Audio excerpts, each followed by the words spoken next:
All right, so we began the show talking about government bond market, which is known as the risk-free market, right? I mean, the government always pays its bills.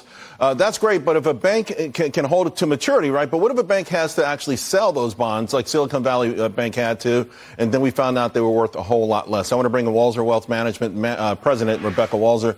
So, Rebecca, right now, the average U.S. bond, to take treasuries, corporates, mortgages, they're trading at 86 cents on a dollar. Right. Like, okay, if you hold them to maturity, fine, but you can't always do that. Right. And the question is, how did we get here? How did the risk-free investment become the most dangerous thing out there?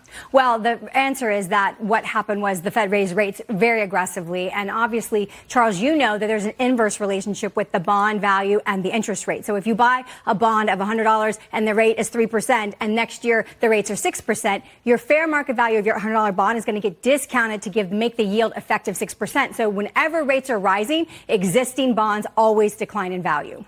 And so they just were people were just too comfortable with this. I mean, are we just blaming this only on the Fed? No, I'm seriously concerned about the banking issue because right. what traditional banks do is they take deposits and they make loans, real estate loans, commercial real estate loans for regional banks. But what has happened is we've gone to treasuries. Banks have diversified their risk by buying treasuries and instead of making loans right. so that they could shield right. the risk. And with these treasuries going down so much, and we've lost about $2 trillion of value in the banking system on the treasuries that our banks hold.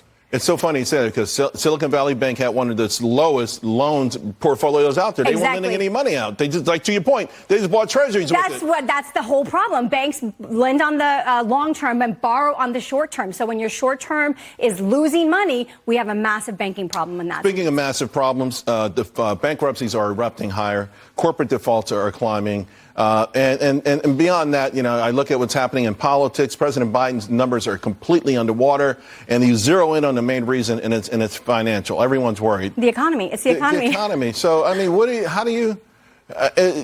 here's the thing. You were one of the first to talk about this. Even late last year, you kept saying something big is happening. Yes. Is this the beginning of it? This is the end, Charles, in my opinion, of the chickens coming home to roost of 20 years of really cheap, easy money since the dot-com crash, since Too Big to Fail and the global financial crisis, GFC, and now coronavirus. It's all of it coming home. We've just printed as that's the solution, and there has got to be a reckoning. And with the banking crisis that we're starting to see with what I'm talking about, right. This is the reckoning, I believe.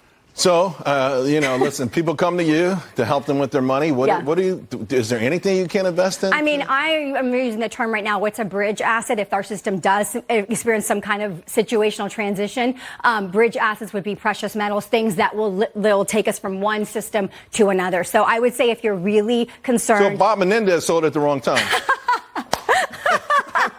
If he listened to you, he wouldn't be in trouble right now. He'd be holding on to the gold bars. Yeah, he would have the gold bars, not in the drywall. Yeah, exactly. So, I mean, if you're really concerned, obviously precious metals are true currency and not manipulated by governments. Is there anything on the equity side you can do? I mean, there's a lot of equity value, but you have to look because there's not a lot of capital financing right now. And so companies are going to have a really hard time continuing the growth when there's not a lot of capital. The bottom line, though, is this malaise is just getting started, though, in your opinion. It's just started. Just like your previous guest just said, Charles, we always knew the stimulus was going to take us into the 9th month. And now with the $5 billion starting next month, the student loan repayments and and all of the savings kind of drying up, that's it. All right. All right, Rebecca. It's depressing. I'm sorry. That's why you're invited to all the parties. Thanks a lot. Really appreciate it. All right, folks.